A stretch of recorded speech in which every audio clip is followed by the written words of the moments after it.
So thank you. This is Trevor Hemingway here. I'm with Sytech. This is our first virtual tour. This is really weird. Usually I'm giving the tour to somebody in person, but this time it just happens to be a really fancy phone. So I'm gonna give you a little tour of the facility, show you what we do, what we're proud of, and maybe show you a few faces of who we are, and go from there. To my left here is material, and it all starts right here. We're a very lean shop. There's not a lot of material. This is about 5 days worth of inventory. It's going to turn very quickly. The goal is to have the material actually not even be here. The goal is to have a truck show up, the material gets unloaded from the truck and goes straight into a machine exactly on the time that it's supposed to get loaded onto the machine. Something that you'll notice throughout the entire shop, we're a very visual workplace. You're going to see different types of tape on the floor, indicating it's not just tape, it actually indicates something in particular. As you can see with material and or width, you're going to see green. And green it's fun because it's worth something, but for a lot of people, the easy way for them to associate with what green is it's money also. And so we don't like money just sitting around. We want money to move through the shop, get out the door. The other goal is to have product delivered to our customer. We get paid by our customer before we even have to pay our suppliers. That's the true goal. Follow me.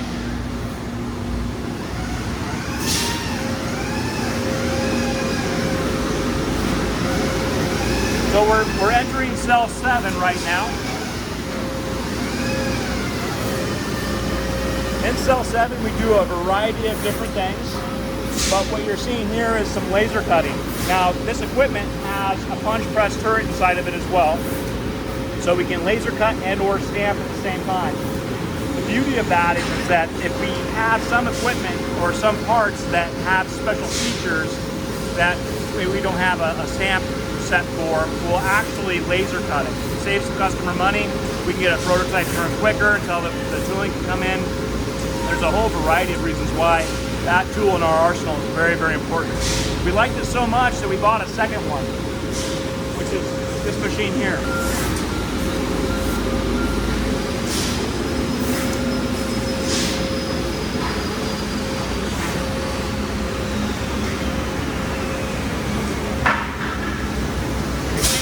This particular machine is getting set up right now to be ran.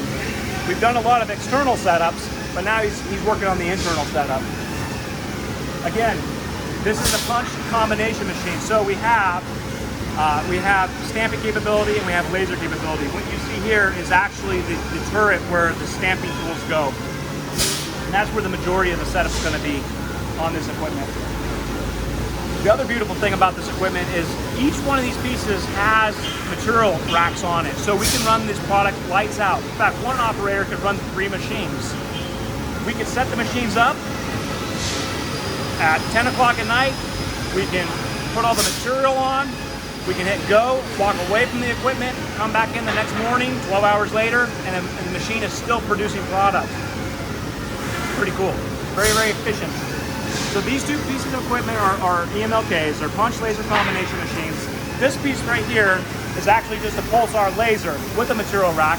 It has no stamping capabilities, it's just a laser. All of our lasers here in this area are 4,000 watt lasers.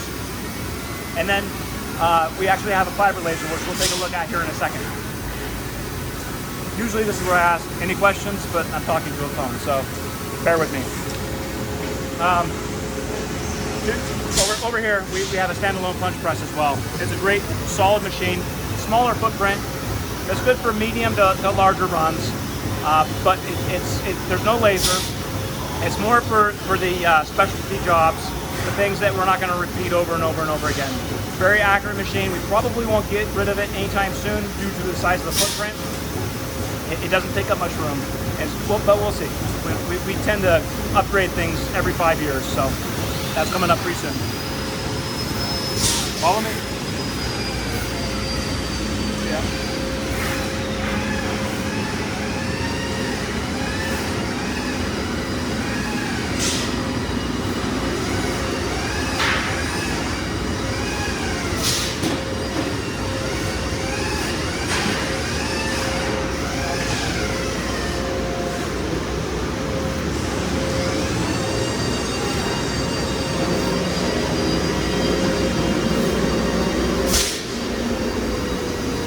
This is our newest piece of cutting equipment. It's a EMOK or a LC fiber laser combination.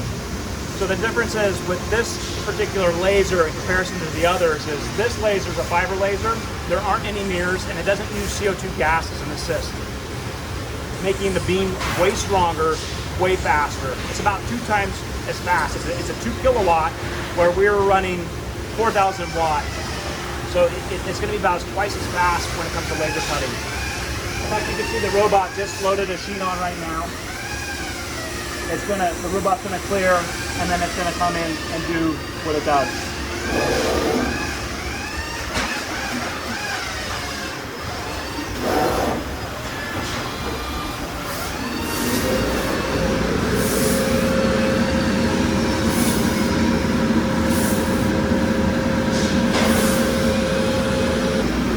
So, something else that's really neat is that the laser's outpacing the punch now.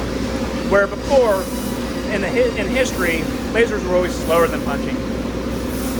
But so we can run the lasers really, really fast, but we still have the option for forming features, knockouts, embosses, part marking, bridge lances, anything else that needs to be formed still can be done in this equipment, but with the luxury of having a laser.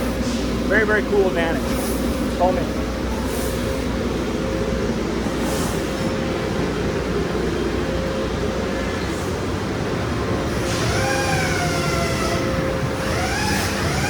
Still in cell 7, the cutting cell, like I mentioned. This is a router table. You can see this router right now is cutting plastic.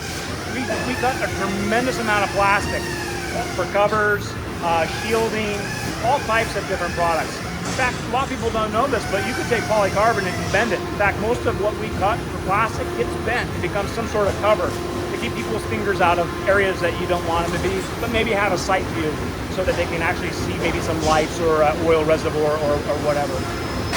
This machine will cut aluminum as well, but we primarily are going to cut plastic on it. This cell, we found that often this equipment will feed work into bending, so we actually have some bending set up here as well. Kind of made it a little subcell within cell 7. Sometimes the same operator that's running the plastic will be bending the plastic as well. You can keep up with both machines. Very, very lean.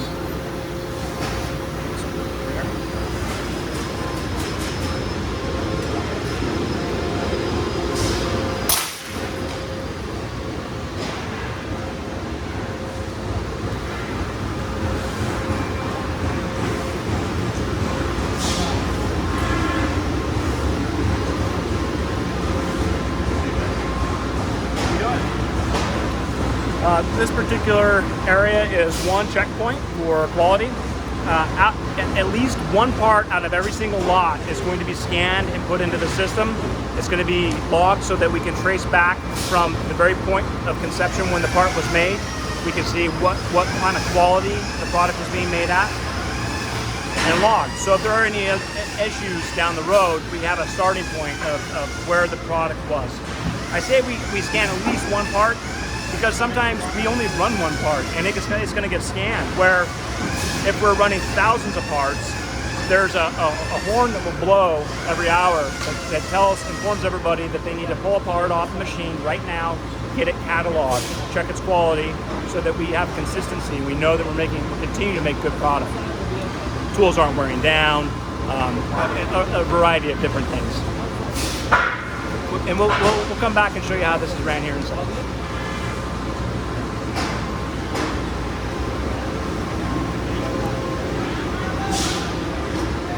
Walking over to cell 6. Cell 6, we do a variety of different things. We bend, we hardware, we weld, we mask, we assemble, we stud weld as well. We do many, many different things. We have a variety of different types of equipment. We have 10-foot press brakes down to 4-foot press brakes. We have all different types of welding equipment, MIG, TIG, spot, stud, a variety of different equipment. Let's watch a machine run.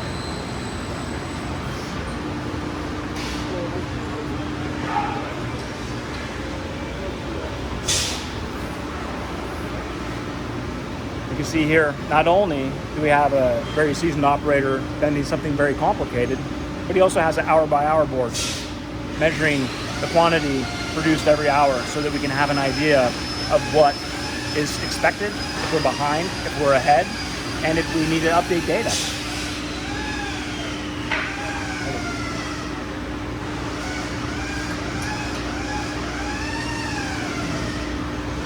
All these setups are put together through a very, very accurate setup log, along with many visuals to help the operator repeat success every single time.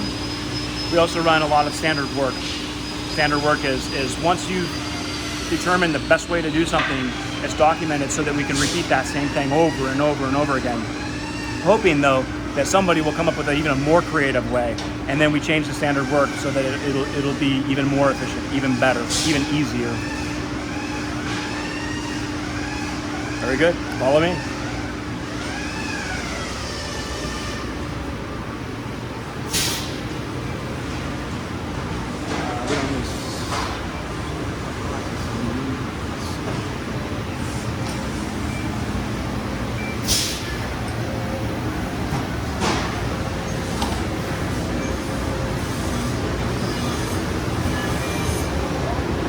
We're entering cell 4.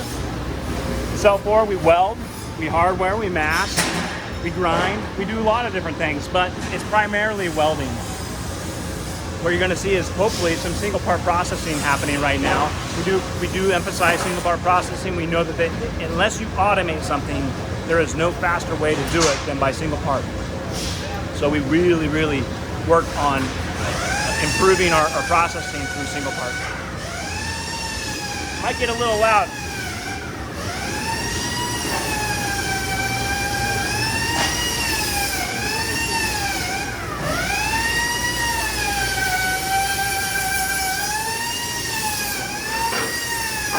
So you can see here, hopefully you can hear me. We have one person on one side of the line welding only one side of the box.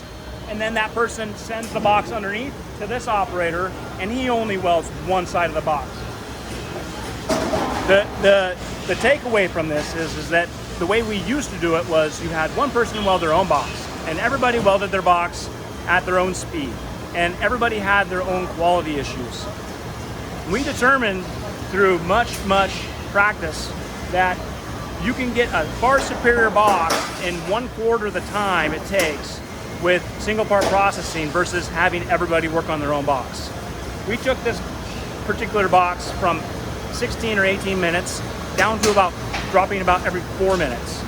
It's a substantial change in time, and the quality, we have no quality issues. We continue to beat our quality KPI in this area because we are processing more effectively.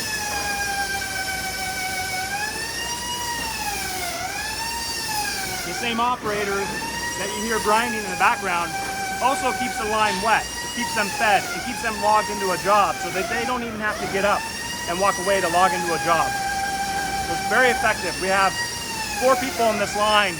Back in the day, we would have 12, 14 welders doing the exact same thing, but with higher probability of quality concerns.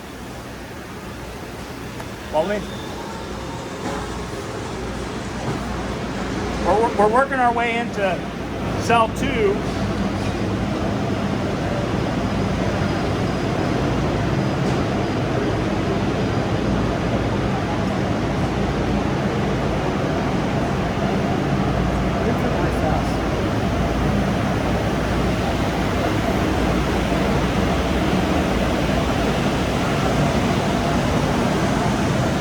In cell 2, we powder coat and we assemble.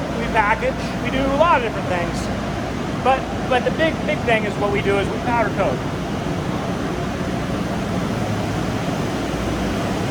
Smile. You can see here, on the line we hang parts here. It goes through a 5-stage wash process. It has to be a 5-stage wash process. That's something to take away. And then it wraps around and it goes into the booth where we powder coat. We put the single coat on. The nice thing about what we've done is we've made it so that we can primer coat and top coat all in one motion. Back in the day, we used to not have a primer booth. We would have one booth, we would send it through the first time, get the primer coat on, have to go all the way around the line, about an hour transit, back into the booth, and we put on a finish coat. Now we actually send it through a prime booth, and then it goes directly into a finish booth. It takes the same amount of operators, however, it reduces or increases your throughput, which reduces the amount of time it takes to originally coat these products. It doubled our capacity, which is worth so much. Even if it takes the same amount of operators, by doubling your capacity, it was well worth it. Take a look over here.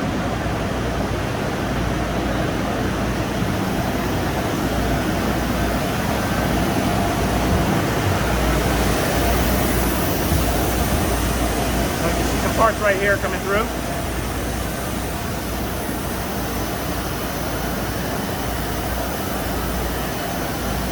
We even powder coat copper.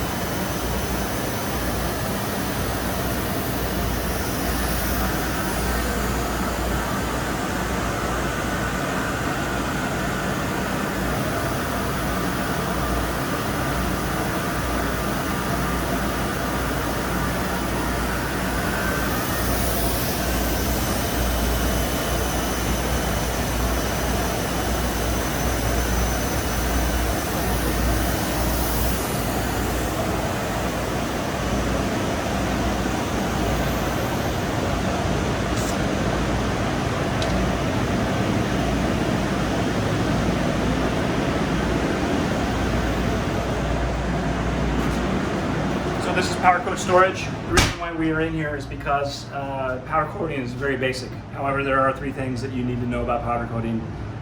One is the preparation of the product. Before you apply the powder coat, super important. The bake temperature and time that you are baking the product at, super important. And then where you store your powder is the third thing. Without those three things being in check, you're gonna have major issues. You might not know that out of the chute, but eventually there's gonna be failure. So, which is why we're in here. It's a pretty quick, if you're a quality person, you would appreciate the way we're doing this. We have expiration that we're keeping track of. We have barometric temperature and humidity that we're keeping track of. We also have some pretty tight standards to ensure that you're gonna get the best product. So that's the only reason we came in here.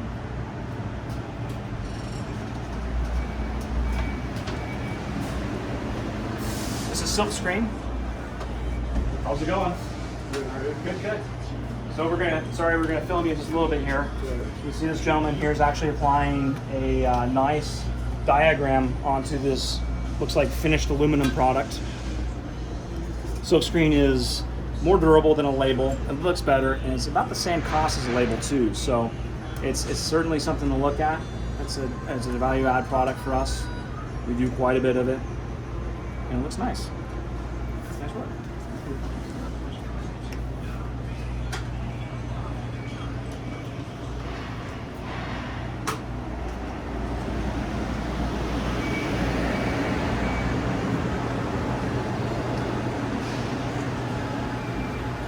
We're walking into cell 1 right here. Cell 1, we do many different things.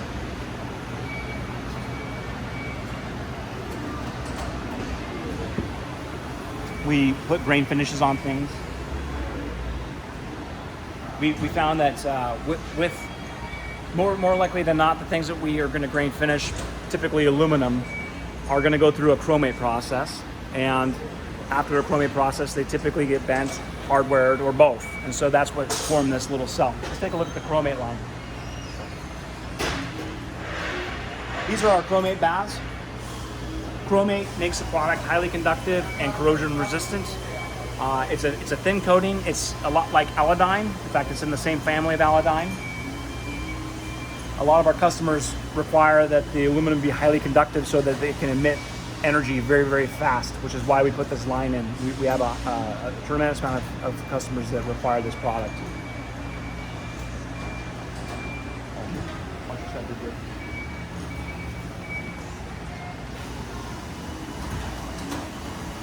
You see here, we have somebody bending parts, and we have some folks here actually hardwaring as well. Any questions?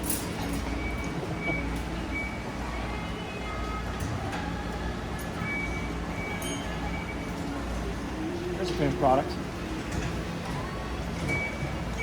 You see these ladies here, they just put the final touches on this product, the silk screened, powder coated, hardwared product. Very, very nice face panel.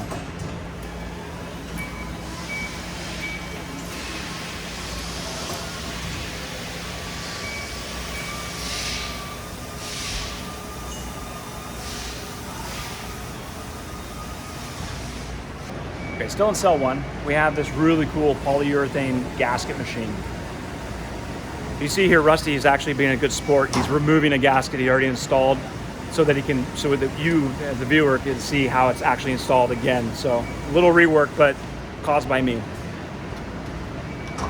The neat thing about this gasket is it's polyurethane foam, and it comes in a liquid format. So if you were to buy a die-cut gasket that was the same size as that lid, which is about this big, you're going to pay, in polyurethane foam, you're going to pay probably $18 to $25 for that gasket, because you buy that centerpiece, and then they take that centerpiece, and then they don't tell you, they cut more gaskets out of it and sell it to somebody else.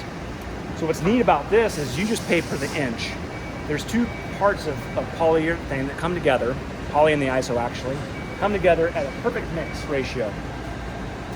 There's a chemical reaction that happens, then it grows like a little loaf of bread. It starts off small, a little bead, which you'll see here in a second, and it grows into a nice, perfectly shaped, self-skinning polyurethane foam gasket. The gasket's memory and the compression deflection are incredible. You cannot get the memory to fail. It will always rebound, it will always come back to the original shape, which makes it highly, highly valuable, I suppose, in the gasketing world. But it's very cheap. Yep.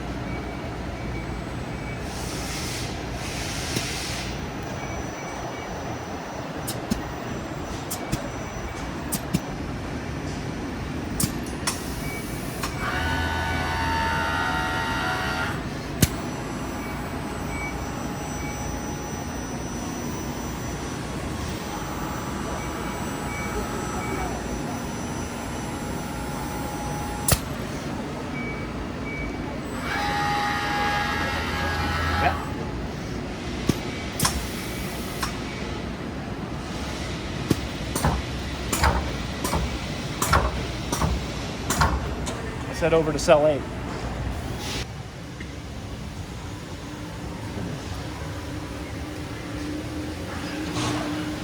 This is cell 8, primarily machining.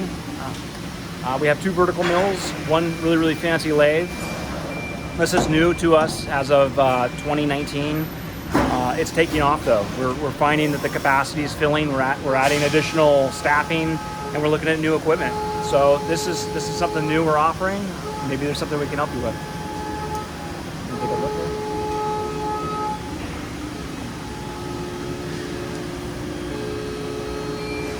Tyler?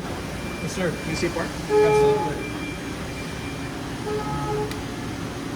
This is what Tyler's making right now. Very, very simple part. We make anything from very simple to very complicated.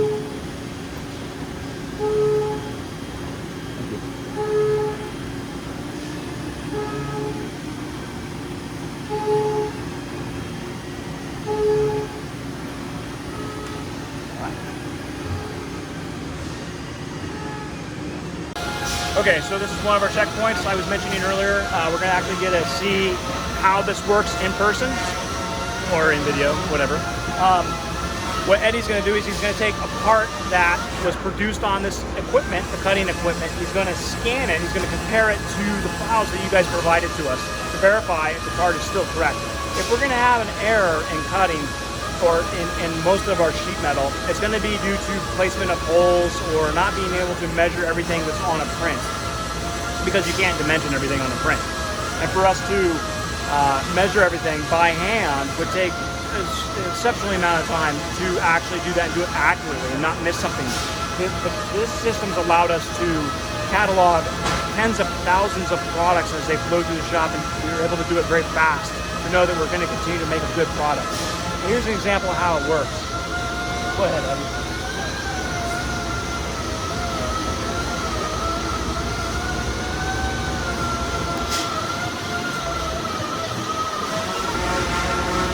The part that we're showing you is very, very simple, but you can imagine a complicated part with many, many features. This particular machine is 2D. We also have a 3D machine. 3D machine is something you can use for bent products, or if you're trying to measure some additional things such as like embosses, some form features. So you see here, you see how fast this is going to work? And that's it. Now Eddie's going to compare it on his computer to validate that the part is still good. And as you can see, following me, as you can see, the part is green. It's very, very obvious. It's going to be one of three colors. Green, good, yellow, right on the borderline of being out of spec, and red, which is out of spec. This particular product, it passes.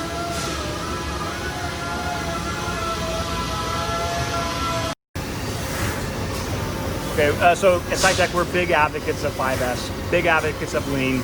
The tour I was giving earlier was more of a tour that was a company tour. We also run 5S tours and lean tours.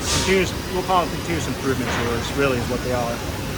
This is a good example of something that we did, we invested in, which was to make our tooling easier to find and keep it current, consistent, sharp all the time. By doing this process, we were able to reduce our external setups by a tremendous amount, reducing all the non-value add that we were paying for originally that the customer was not. So this is a good example of something that we've done in the way of 5S that's really paid back. Everything has a home. We use color coding for all different types of tools. We have a library that's very, very detailed, so nobody's asking the question where or why or when. They have all the information at their fingertips. That pretty much concludes the tour. Hit me up, ask me questions. We're doing this all remotely. This COVID-19 is making it tough to do business. So I hopefully you guys will hit me up with some questions via email or phone call. Hope to hear from you. Thanks. Bye.